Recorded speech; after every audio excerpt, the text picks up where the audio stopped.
Welcome to sqadia.com. My name is Mohammad Usama, and today we are talking about introduction to the nervous system. And in this lecture, we are specifically going to talk about the peripheral nervous system.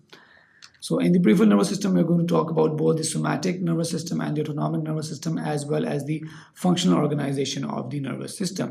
So, let's start off. What is peripheral nervous system? So, in the peripheral nervous system, they are the cranial nerves and the spinal nerves, which consist of bundles of nerve fibers or axons that conduct information to and from the central nervous system. So anything outside the vicinity of the spinal cord and the brain is actually the peripheral nervous system, such as peripheral nerves like cranial nerves, spinal nerves, or peripheral nerves like medial nerve, ulnar nerve, sciatic nerve, and so on. So these are all different structures which are constituting to make a peripheral nervous system. Moreover, the peripheral nervous system can be the somatic nervous system or the autonomic nervous system. Autonomic, which is involuntary, and somatic, which is the voluntary control, and we are aware of all the sensory sensations as well.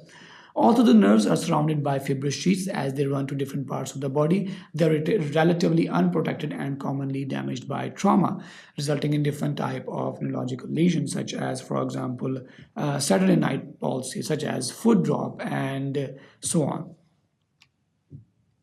Now, peripheral nervous system, as we already discussed, there are the cranial nerves and the spinal nerves. So there are 12 pairs of the cranial nerves exiting through the skull through the different foramina, and there are 31 spinal nerves, in which we have 8 cervical, 12 thoracic, 5 lumbar, 5 sacral, and 1 coccygeal. Once again, I would also like to mention that there are 7 cervical vertebra but 8 cervical spinal nerves.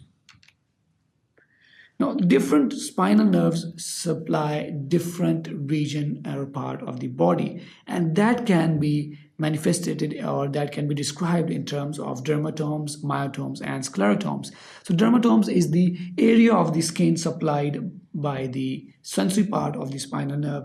The motor is the myotome is actually the part of the muscle or the motor function performed by the motor part of the sensory nerve, and sclerotome is actually the part of the bone supplied by the sensory part of the spinal nerve. So let's start off with the dermatomes. The C4 is for the collar region, and C5 is the lateral shoulder at the level of the deltoid. C6 is here like thumb. C7 is here, not on the dorsal aspect but only on the ventral aspect, like for example the middle finger. C8 on the lateral aspect of the forearm. T4 at the level of the areola, and T7 at the level of the xiphoid in the sternum. T10 at the level of the belly, so you can remember it by belly but 10. So 10 means 10, T10. And L1, so as you can see, inguinal ligament at the level of the inguinal ligament. So this is here. So inguinal ligament has L and I. So L1, so it is a mnemonic, you can remember it from. L4, medial malleolus. So medial malleolus is actually 4L, so that is why L4. L5 is, you can see here, the medial aspect of the foot. So big toe of the foot is actually the area which describes as the dermatome of the L5, and S1 is the region of the heel. On the other hand, if you talk about the motor function, C5 is elbow flexion, C6 is wrist extension, C7 is wrist flexion and finger extension, C8 is finger flexion, T1 is finger abduction, L1, L2 is hip abduction, and L3, L4 is knee extension, L5, S1 is knee flexion, L5 is great toe extension, and S1 is great toe extension. Great toe flexion.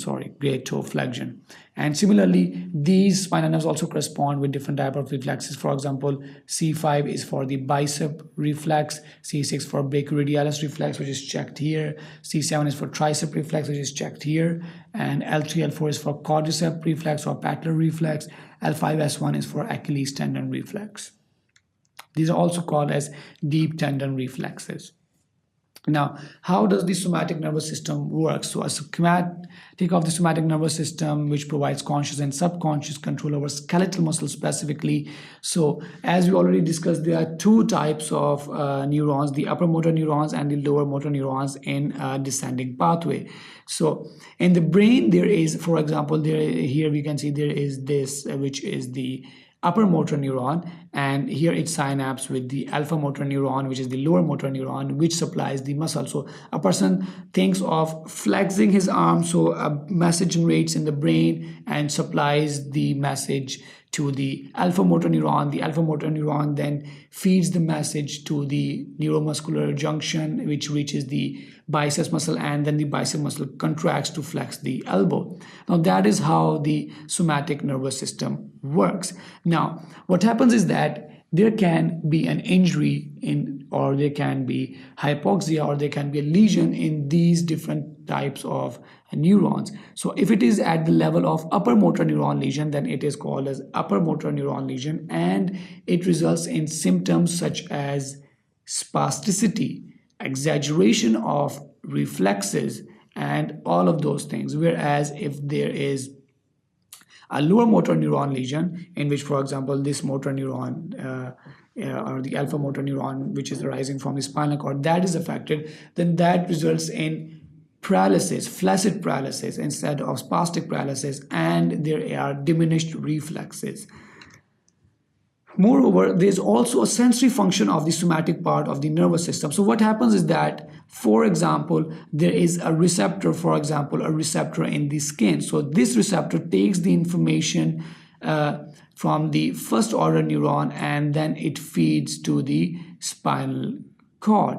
Now here in the spinal cord, it can either go to the brain via the second order neuron, which would end in the thalamus, and the third order neuron, which would end in the cerebral cortex. Or it can also result in the generation of a spinal reflex. Now, how does a spinal reflex occur? Well, for example, this is free nerve endings which perceive pain. And I touched an object which was very hot. So these sensory free nerve endings would get stimulated. They would generate an impulse which would go to the dorsal horn in the spinal cord. This message would be relayed to the interneuron, which would feed the alpha motor neuron. This alpha motor neuron would go and supply the appropriate muscle, for example, biceps. And if I was touching something hot, the biceps would contract and I would pull my hand away. So that is how a spinal reflex works in the somatosensory system. So some of these sensation or the information may reach the high centers of the brain, and some may also work at the level of the spinal cord as well. There is another function of the peripheral nervous system, which is the autonomic nervous system. In the autonomic nervous system, as the name suggests, it is involuntary and it is not in our conscious. So the autonomic nervous system is the part of the nervous system concerned with innervation of the involuntary structures such as heart, smooth muscles, and glands within the body. Now, it is distributed throughout the central and peripheral nervous systems, and not only the peripheral nervous system. The autonomic system may be divided into two parts, the sympathetic and the parasympathetic. In both parts, there are the afferent and efferent nerve fibers, which means the fibers taking information to the central nervous system, and the taking fibers which are taking the information away from the nervous system, similar to the sensory and the motor nerve fibers. The activities of sympathetic and parasympathetic are actually opposite to each other. If we talk about the sympathetic part of the autonomic system, it prepares the body for an emergency, also known as flight or fight mechanism. On the other hand, the activities of the parasympathetic system are opposite to the sympathetic, aimed at conserving and restoring energy. So how does the autonomic nervous system work? So here the messages which are generated are not in our voluntary control and not in our conscious.